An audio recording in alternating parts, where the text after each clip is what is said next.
Welcome back to on my YouTube channel. अगर आप LT के स्टूडेंट हैं, लेबोरेटरी टेक्नोलॉजी के स्टूडेंट हैं, तो आपके लिए बहुत ज़्यादा वीडियो इंपॉर्टेंट है। चाहे स्टूडेंट बैचलर का हो, चाहे स्टूडेंट डिप्लोमा का हो, काफ़ी ज़्यादा फेरबदल इसमें हो गया है। जो national commission for allied and health care professional जो डिज़ाइन की हुई है करिकुलम, नया करिकुलम 2025 से इम्प्लीमेंट होगा, यानी कि 2026 से कंप्लीट तौर पे इम्प्लीमेंट हो जाएगा। 2025 में पास हुआ करिकुलम, आज ही ये करिकुलम पास हुआ है। Competency based curriculum for medical laboratory sciences, पूरे ऑल ओवर इंडिया में करिकुलम फॉलो होगा। इसमें आपको पढ़ना पड़ेगा अगर आप इसके बारे में जानना चाह रहे हैं। अगर आप स्टूडेंट हैं, एलडी के स्टूडेंट हैं, लेबोरेटरी टेक्नोलॉजी के स्टूडेंट हैं, तो 325 इन्होंने पेज नंबर तक जारी किया हुआ है। 325 पेज नंबर, जैसे अभी इन्होंने फिजियोथेरेपी का जारी किया हुआ था, वैसे इन्होंने अब जो है एलटी स्टूडेंट के लिए जारी किया हुआ। यहाँ पे लिखा है अप्रूव्ड सिलेबस। पूरा इन्होंने सिलेबस डिज़ाइन किया हुआ, क्या कब करना है, और मास्टर्स कोर्स कितने साल का होगा, कितने साल का बैचलर होगा। डिप्लोमा का इन्होंने पूरा एलिजिबिलिटी क्राइटेरिया डिसाइड कर दिया है। इन्होंने इसमें ये भी मेंशन किया हुआ कि डिप्लोमा कोर्स जो 2015 से 21 तक किया होगा उसका वैलिड होगा। इसके बाद जो 2021 के बाद से अगर डिप्लोमा आप कर रहे हैं या किए होंगे, वो वैलिड नहीं होगा। ये भी चीज़ इन्होंने मेंशन किया हुआ है। वीडियो पे ना जाएं, आप भी पढ़िए। जो है इसको हमने टेलीग्राम चैनल पे अपने भेज दिया है, और जो स्टेट मेडिकल फैकल्टी का टेलीग्राम चैनल 4000 प्लस सब्सक्राइबर है, उसका भी लिंक हम डिस्क्रिप्शन बॉक्स में डाल दे रहे हैं। वहाँ पे भी हमने इस पीडीएफ को फॉरवर्ड कर दिया है। इस पीडीएफ को आप जो है, जो ministry of health and family welfare है, ministry of health and family welfare है, उसके वेबसाइट से भी इस पीडीएफ को ले सकते हैं, क्योंकि गवर्नमेंट द्वारा एस्टाइज है, सेंट्रल गवर्नमेंट की बॉडी है, एनसीएएचपी है, स्वतंत्र बॉडी है, मतलब किसी से ये जो है कनेक्टेड नहीं है। एनसीएएचपी 2021 में गवर्नमेंट ऑफ इंडिया ने इसको स्वतंत्र रूप से बॉडी बनाया है, जिसके अंदर जो है सारे पैरामेडिकल्स के कोर्स अंदर आते हैं। पैरामेडिकल्स का आना ठीक नहीं हो, क्योंकि पैरामेडिकल सब कन्वर्ट हो गया है, एन CAHP के अंदर आ गया है। Ministry of health and family welfare ने जारी किया हुआ है। वीडियो थोड़ा सा हो सकता है लेंदी हो जाए, वीडियो को हम 8-10 मिनट में ख़त्म कर देंगे, लेकिन 8-10 मिनट का ये कंटेंट नहीं है। 325 पेज नंबर तक है, तो इसमें आप जो है मेन पॉइंट हम जानेंगे। तो मेन पॉइंट यहाँ पे आप जानेंगे, ये सारे सिलेबस डिसाइड कर दिए, कहाँ क्या चीज़ें लिखी हुई हैं, उस पेज नंबर पूरा डिसाइड है। रैंक भी डिसाइड है कि आप इसमें कितने रैंक तक जा सकते हैं, मतलब कितने मतलब जो है हायर लेवल तक जा सकते हैं। सारी चीज़ें प्रॉपर मेंशन हुई हैं, कौन कौन लोग इसमें पार्टिसिपेट करी किए हुए हैं, इसके मेंबर्स यहाँ पे सब लिखे हुए हैं। इसके बाद यहाँ पे आप देखेंगे चैप्टर 1 इंट्रोडक्शन है, हैंडबुक का ये पूरा इंट्रोडक्शन। इसके बाद who is an allied health professional वगैरह के बारे में इसमें लिखा हुआ है। इसके बाद ऐसे ही जैसे अभी डीजीएचएस ने फिजियोथेरेपी के बारे में इंटरफेयर किया हुआ था, तो डीजीएचएस एक अलग बॉडी है, और ये जो बॉडी है ये अलग है। N C A H P एक अलग बॉडी है, और सब अलग अलग अपना जो है काम करती हैं। तो इन्होंने जो है ये जितने पैरामेडिकल वगैरह कोर्स आते हैं सारे जो है बैचलर के, सब इसके अंडर जो है आ रहे हैं। तो यहाँ पे आप देखेंगे जो इम्पोर्टेंट है, हम पेज नंबर आपको ले चल रहे हैं। पेज नंबर हमने नोट किया हुआ है, 32 पेज नंबर पे ले चल रहे हैं, जो कि इसमें लिखा हुआ। बाकी सब तो ये लिखा हुआ है कि कितना क्या होना चाहिए, कितने टीचर होने चाहिए पर स्टूडेंट के हिसाब से। तो ये सारी चीज़ें लिखी हुई हैं। यहाँ पे अब क्या लिखा हुआ है देखेंगे, जो है यहाँ पे कुछ चीज़ें लिखी हुई हैं, ये सब पढ़ लेंगे जो है, क्योंकि अगर आप उस फील्ड के स्टूडेंट हैं तो आपको जानना बहुत ही ज़्यादा जो है ज़रूरी हो जाता है। पेज यहाँ पे एक तो इन्होंने मेंशन कर दिया है कि 2026 से इसका एंट्रेंस एग्ज़ाम जो होगा पूरे इंडिया में वो नीट के थ्रू होगा। यानी कि अगर आपको एलटी कोर्स करना है तो नीट के एंट्रेंस एग्ज़ाम के थ्रू गुजरना पड़ेगा। यानी कि इसके पहले भी इन्होंने फिजियोथेरेपी का ऐड किया हुआ था, बीपीटी नीट के थ्रू होगा। अब इन्होंने जो है एलटी को ऐड कर दिया। बीएमएलएस, इस कोर्स का नाम बीएमएलटी का नाम चेंज कर दिया है, बीएमएलएस कर दिया है। तो बीएमएलटी बोलना ठीक नहीं होगा, तो इसको नीट के थ्रू कर दिया है। और आपके हाई स्कूल इंटर में आपके जो है 50% मार्क होना चाहिए। मैथ और बायो दोनों कैंडिडेट फॉर्म को अप्लाई कर सकते हैं।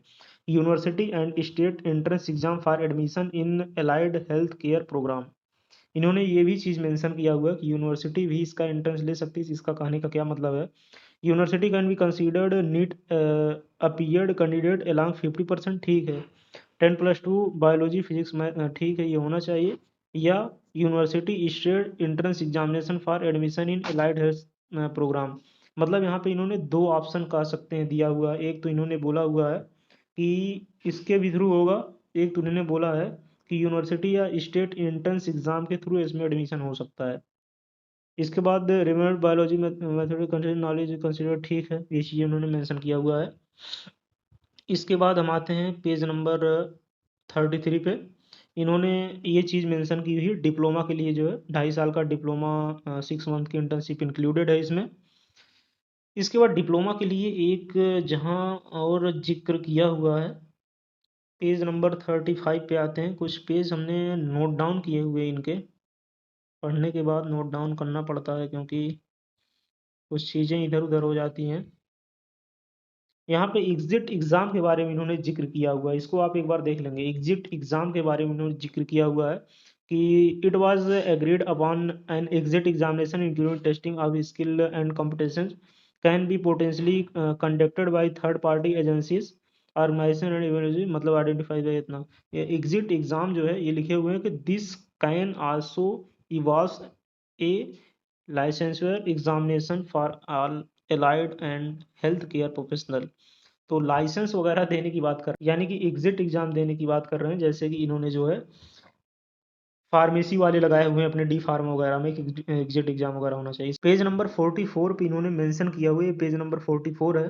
तो यहाँ पे इन्होंने क्या लिखा हुआ है इसको आप जो है पढ़ेंगे। यहाँ पे इन्होंने लिखा क्या है कि क्लिनिकल डायग्नोस्टिक एंड लेबोरेटरी है, ठीक है, क्वालिफिकेशन एंड एक्सपीरियंस, इसका रोल एंड रिस्पॉन्सिबिलिटीज आपकी क्या होगी। तो यहाँ पे लिखा है मेडिकल लेबोरेटरी एसोसिएट। तो इसमें क्या लिखा है, diploma in medical laboratory sciences 2.5 साल का, मंथ इंटर्नशिप, ठीक है, 6 मंथ इंटर्नशिप इंक्लूड है इसमें। स्टार करके जो लिखा हुआ है ये काफ़ी ज़्यादा उन स्टूडेंट के लिए दिक्कत का सामना करना पड़ सकता है। Only for diploma obtained before 2021, यानी कि ये 2021 के पहले वाले डिप्लोमा को ये ले रहे हैं। 2022 से जो डिप्लोमा होंगे, 2022, 2023, 2024, 2025 चल रहा है, ये डिप्लोमा के स्टूडेंट जो है गवर्नमेंट फॉर्म में अप्लाई वगैरह नहीं कर सकते हैं। ये चीज़ें प्रॉपर इन्होंने मेंशन की हुई है, इसको थोड़ा सा आपको पढ़ना पड़ेगा डिटेल में, हमारे अलावा आपको पढ़ना पड़ेगा, क्योंकि अगर आप इस फील्ड से हैं तो आपको जानना चाहिए। प्रिपेयरिंग बायोलॉजिकल स्पेसिमेन, ये स्टूडेंट करेंगे क्या, जो स्टूडेंट को ले रहे हैं 2021 से पहले वाले को, इनकी रोल एंड रिस्पॉन्सिबिलिटी यहाँ पे निर्धारित कर दिए हैं, ये काम करेंगे। इसके बाद देखिए यहाँ पे ये क्या कर दिए हैं कि मेडिकल लेबोरेटरी टेक्नोलॉजिस्ट जो 4 साल का प्रोग्राम करेंगे बीएमएलएस।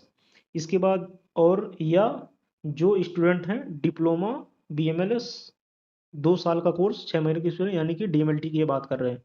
इन्होंने फिर स्टार करके यहाँ पे मेंशन किया हुआ है कि only for diploma obtained between 2015 से 2021, डिप्लोमा 2015 से 2021 के बीच में जो बच्चे होंगे उन्हीं को ये ले रहे हैं, बाकी और बच्चे को नहीं ले रहे हैं, मतलब बाकी और स्टूडेंट को नहीं ले रहे हैं। 2014 से पहले वाले, मतलब अंदर वाले के 2013-12, और 2022, 23, 24 वाले इनको नहीं ले रहे हैं। ये 2015 और 2021 के बीच वाले स्टूडेंट को ले रहे हैं। यहाँ पे इन्होंने देखिए बिटवीन लगा दिया है।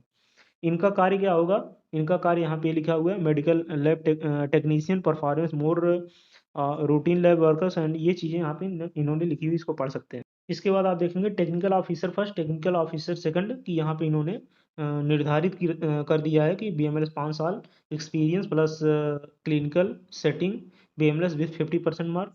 इसके बाद बीएमएलएस प्लस 8 साल की एक्सपीरियंस, तो ये कार्य करेंगे। इसके बाद टेक्निकल, इसके बाद ऑफिसर सेकंड की जो पोस्ट होगी उसके लिए ये कार्य होगा। तो ये सारी चीज़ें यहाँ पे मेंशन किए हुए हैं। पेज नंबर एक बार हम 52 पे जाते हैं, बाकी ये सारी चीज़ें भाई आप पढ़ सकते हैं जो है क्या यहाँ पे चीज़ें मेंशन किए हुए हैं। वेरियस कैटेगरीज प्रोग्राम में laboratory science performance engineering academic, ठीक है, ये सारी चीज़ें आपको पढ़नी खुद पड़ेंगी क्योंकि काफ़ी ज़्यादा है और वीडियो काफ़ी ज़्यादा लेंदी हो सकती है, तो लेंदी हम ले जाना नहीं चाह रहे हैं। यहाँ पे और कुछ चीज़ें यहाँ पे मेंशन किए हुए हैं पेज नंबर 52 पे। पेज नंबर 52 पे यहाँ पे लिखे हुए हैं, क्या लिखे हुए हैं, वही है एंट्रेंस एग्जाम से रिलेटेड यहाँ पे बातें हैं। इसको एक बार हम रीड कर लेते हैं। Student seeking admission for BMLS programme should have be completed recognise secondary school studies, मतलब वही 10+2 है। फिजिक्स केमिस्ट्री बायो स्टूडेंट का होना चाहिए 50% मार्क, रिकॉग्नाइज यूनिवर्सिटी और board, admission shall be on the basis of candidate self obtained marks in the NEET entrance exam, NEET UG की बात कर रहे हैं। इसके बाद क्या लिखे हुए हैं second point, student from other board without the English as compulsory subject must be recognise choose English elective translatable sources and इतना लिखे। देखिए यहाँ पे क्या लिखे हुए हैं कि नीट वगैरह के बारे में यहाँ पे इन्होंने जिक्र किया हुआ है। इसके पहले जो इन्होंने अभी हमने आपको दिखाया वहाँ पे जो है ये भी लिखे हुए हैं कि यूनिवर्सिटी या स्टेट अपना अलग से एंट्रेंस एग्जाम करवा रहे होंगे तो वो अपना अलग से करवा सकते हैं, तो यानी कि इसका नीट के भी थ्रू होगा और स्टेट और जो यूनिवर्सिटीज एग्जाम करवाती उसके भी थ्रू होगा। बाकी पीडीएफ आप देख लीजिए हमारे चैनल पे मिल जाएगा। बाकी ministry of health and family वेयर से डायरेक्ट आप वहाँ पे जाकर डाउनलोड कर सकते हैं, वहाँ पे पीडीएफ अवेलेबल है। इंस्टाग्राम टेलीग्राम लिंक डिस्क्रिप्शन में, उसको भी आप ज्वाइन कर सकते हैं। मिलते हैं नेक्स्ट वीडियो में नए अपडेट के साथ। वीडियो को प्लीज लाइक कर दें, दोस्तों के पास शेयर करना ना भूलें। जय हिंद।